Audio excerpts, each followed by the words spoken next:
Glória a Deus. Queridos, vamos voltar para o tema. Salmo 32. O poder da confissão a Deus. Irmãos, preste atenção. Verso 3, o Davi diz assim: enquanto eu me calei, olha o poder da confissão aqui.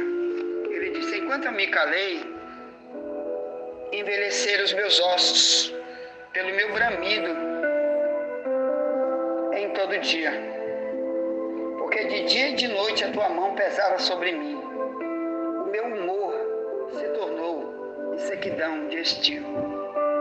Agora minha pergunta é: você acha que todo servo de Deus, não, será que toda pessoa, nós somos cerca de 8 bilhões de pessoas no planeta Terra hoje, será que todo mundo que vive matando, roubando, se prostituindo, sendo gay, adorando ídolo,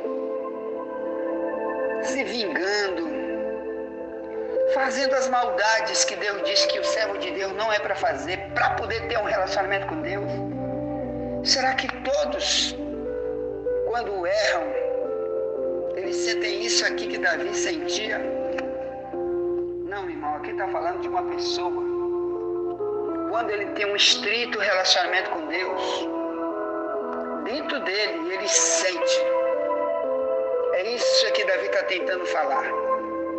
Por isso é que multidões, dentro e fora das igrejas, continuam no pecado, continuam sem Deus, continuam sem o perdão de Deus, continuam perdidos totalmente dentro das igrejas, por não ter esse tipo de sentimento aqui. Nem Deus vê, nem eles mesmos sentem. O que é isso aqui, meu irmão? Preste atenção, vou fazer para ti uma comparação de uma criança pequena, inocente, com seu pai. Olha só, vou fazer uma comparação, uma parábola. A Bíblia tem muito isso, parábola, quer dizer comparação. Deus compara as coisas que a gente conhece na terra com as coisas que existem no mundo espiritual. Então eu vou fazer uma parábola, uma comparação.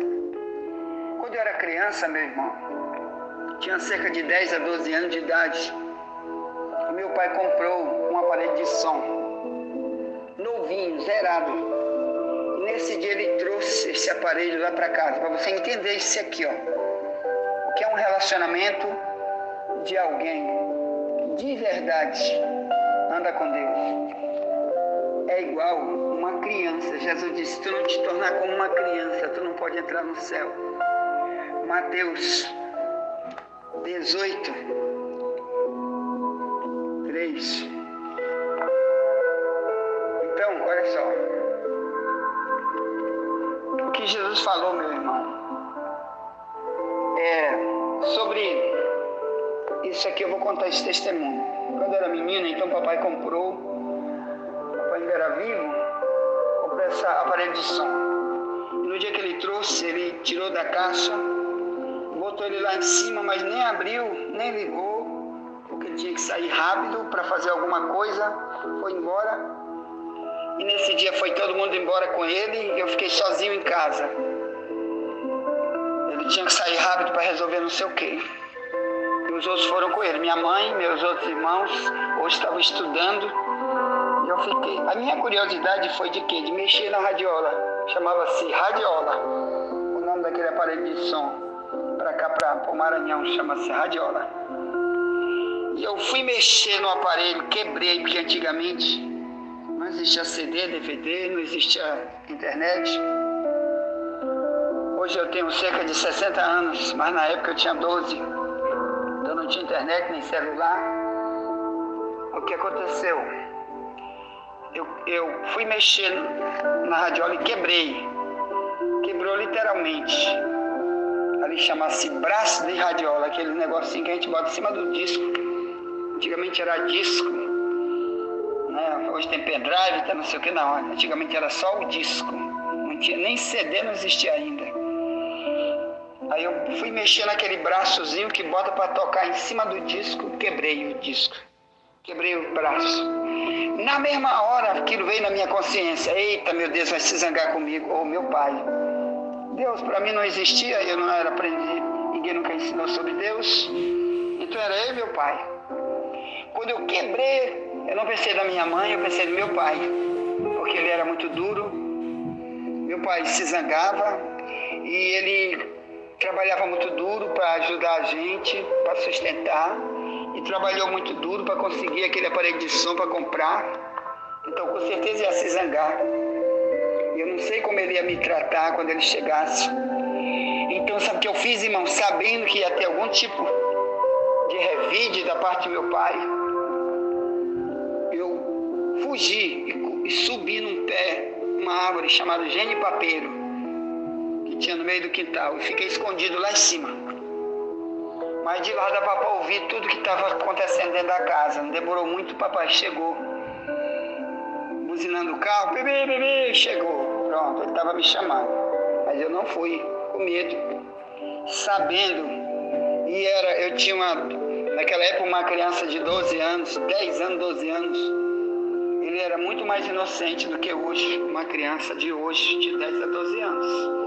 Pelas coisas que as crianças têm visto por aí, né, no YouTube, por aí, as televisões, nos colégios. Então ele desperta muito mais hoje do que há cerca de 20 e poucos anos atrás. Então eu fiquei lá, com medo do que ia acontecer. E daqui a pouco eu vi papai lá na radiola, viu que estava quebrado, começou a insultar. Cadê esse? E falava umas doidices lá com meu nome. Se eu agarro, eu vou te dar uma pisa, eu vou te dar umas pancadas, eu vou te dar uma surra, tu quebrou a radiola. E eu me tremendo lá em cima, porque ele batia mesmo, meu pai batia. Quando ele estava zangado assim, ele batia. E eu fiquei lá, aí nada, aí eles me procurando em nada, ninguém sabia onde eu estava, e eu lá escondido, em cima do genipapeiro, com medo. E aí chegou já a hora do almoço, mamãe fez o almoço, eu não apareci, e na hora do almoço meus outros irmãos chegaram do colégio, e eu não apareci, mamãe ia pelo quintal chamando, meu filho, onde tu estás, meu filho, vem almoçar, eu já falei com teu pai.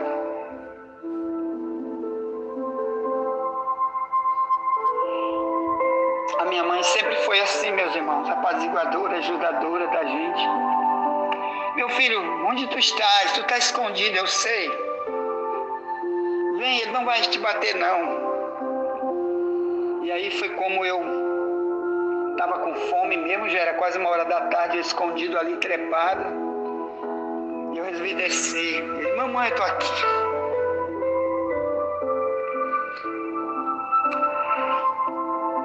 Eu me lembro da minha mãe, eu choro porque ela me ajudou demais. Até mesmo eu, como já depois que eu me converti, antes dela falecer. Ela faleceu com Jesus, meu pai também. Minha mãe me ajudou muito. Mas eu desci com aquele temor. Estava com fome, mas estava com aquele temor. Sabia que ele podia, mesmo que ele não me batesse mais, mas ele ia me dizer cada palavra terrível. Mas eu fui, eu precisava, era meu pai, era minha casa, eu tinha que voltar.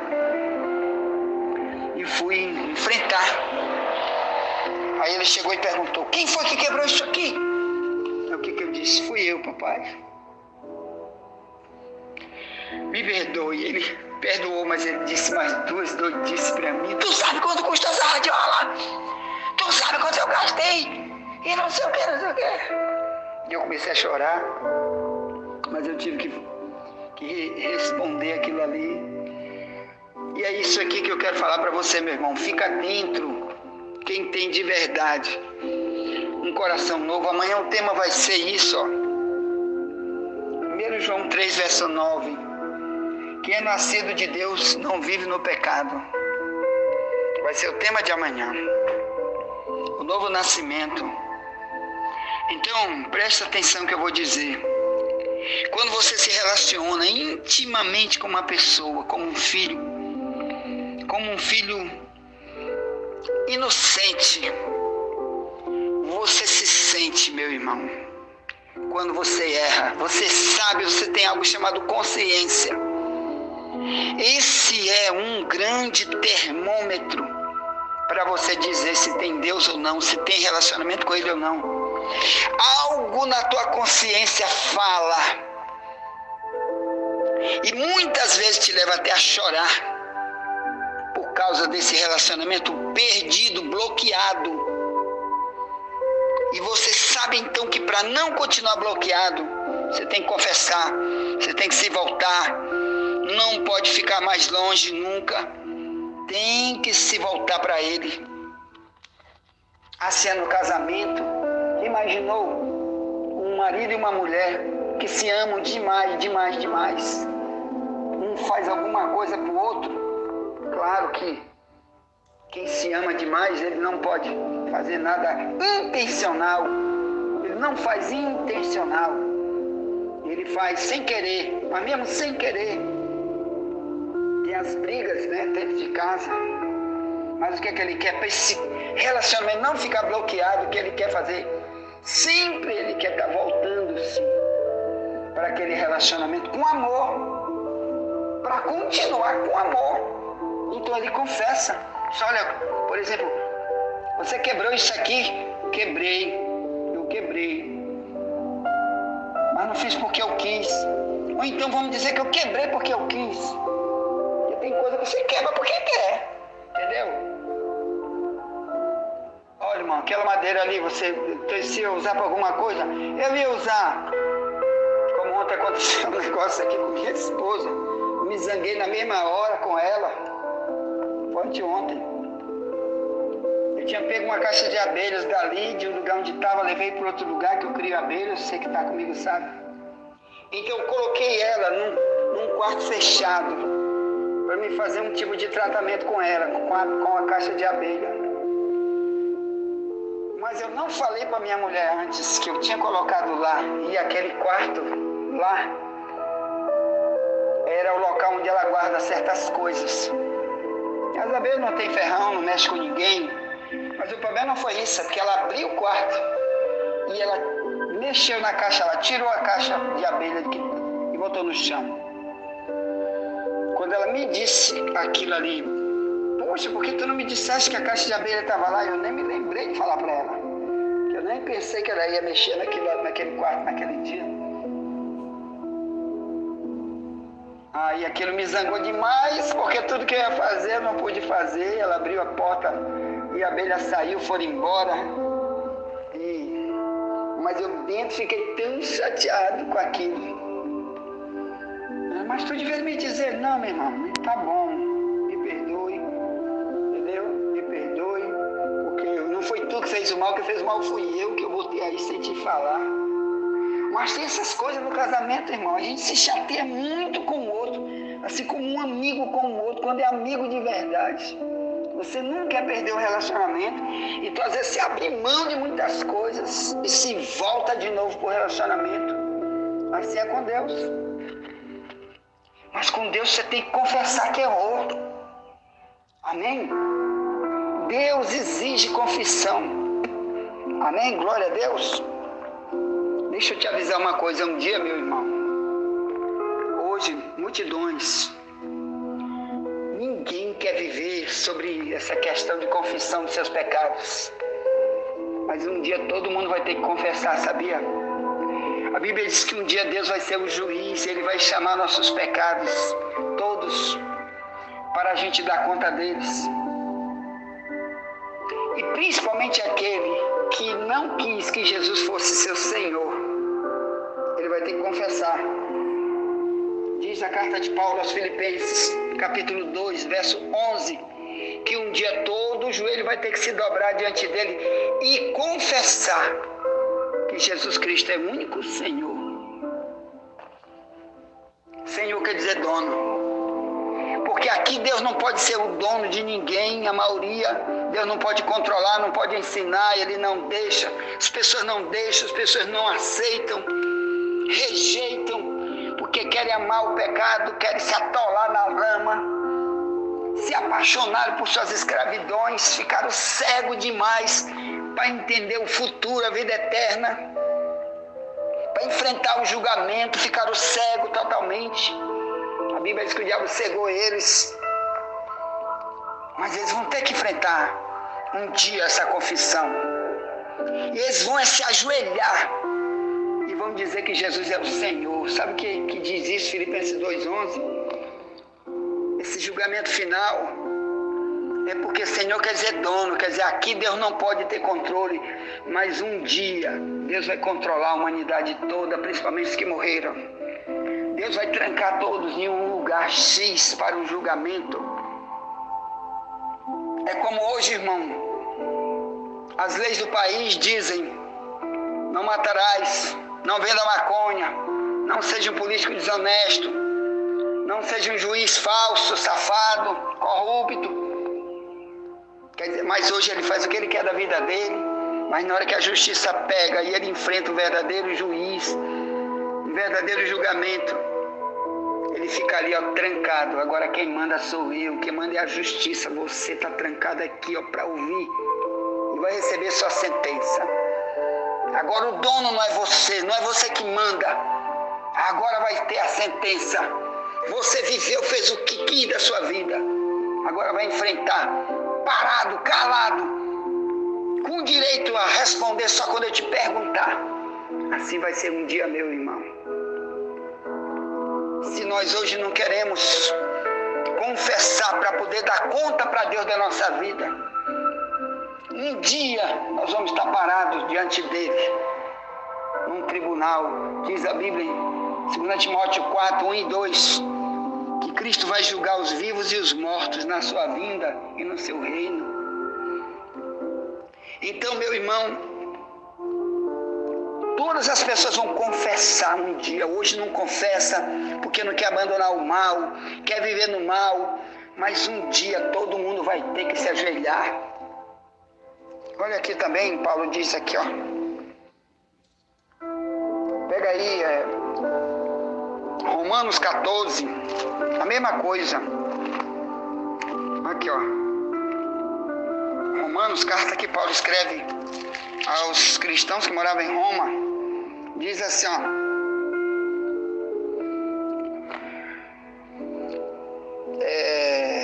verso 7 em diante diz: porque nenhum de vós vive para si, e nenhum morre para si. Porque se vivemos para o Senhor, vivemos. Se morremos para o Senhor, morremos. De sorte que, ou vivamos ou morramos, somos do Senhor. Foi para isso que morreu Cristo e tornou a viver, para ser Senhor, tanto dos mortos como dos vivos. Mas tu, porque julgas teu irmão, ou tu também, porque despreza teu irmão, pois todos havemos de comparecer ante o tribunal de Cristo. Porque está escrito: pela minha vida, diz o Senhor, todo joelho se dobrará diante de mim, e toda língua confessará a Deus, de maneira que cada um de nós dará conta de si mesmo a Deus. Então, agora aqui está falando sobre o nosso relacionamento com as pessoas. Quando a gente vive desordenadamente, praticando nossas maldades uns para com os outros, nossa falta de misericórdia, falta de ajudar o trabalho de Deus, pessoas morrendo, eu não me envolvo com o trabalho. Eu cuido só de si porque eu amo meus pecados, meu egoísmo, minhas vaidades, meus vícios, minhas prisões espirituais, minhas idolatrias. E nunca vou a Deus dizer: eu estou errado, Deus, eu estou errado, me ajuda a consertar. Eu preciso consertar, quero confessar que eu preciso. Porque se tu não fizer isso, não adianta. Ninguém pode fazer por ti, é tu e Deus. E continua sendo inútil na tua relação com o teu próximo, ou um perverso no teu casamento, ou um perverso na igreja, um perverso na tua relação de pastor com ovelha, de ovelha com pastor, um perverso na hora de contribuir com a obra. Teu dinheiro não presta nunca para a obra, mas presta só para as tuas vaidades, para os teus luxos, para as tuas prisões espirituais. Aqui diz que tu vai ter que te ajoelhar e confessar diante do tribunal de Cristo. Ajoelhado, porque ali é Ele sozinho que manda. Ali quem vai mandar é Ele. Ali você vai ter que confessar Ali você vai ter que dizer, existe uma câmera filmadora nos filmando, irmão, 24 horas.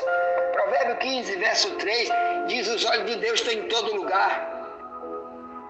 E Deus está esperando agora que a gente pare de fazer essas coisas. Mude. Tem gente que muda de igreja. Ah, vou mudar de igreja. Não muda de igreja, muda de vida. Se a igreja está pregando heresia, tá bom, então cai fora. Mas se é tu que é o problema, não adianta tu dizer: ah, eu vou sair dessa igreja porque fica pregando uma doutrina dura. Uma doutrina dura é você que vive no pecado e não quer sair. E não quer entender que um dia tu vai ter que te ajoelhar diante do juiz. Jesus vai vir aos vivos e os mortos. Confessa agora, larga isso agora. Amém? Cuidado com aquilo que tu faz contra teu próximo, contra teu casamento, contra a tua igreja, contra o carente, contra aquele que tu não evangeliza. Tu cuida só de ti mesmo, tu vai dar conta. Envia essa mensagem para alguém. Já voltaremos, nunca te esquece. Somente a verdade nos libertará.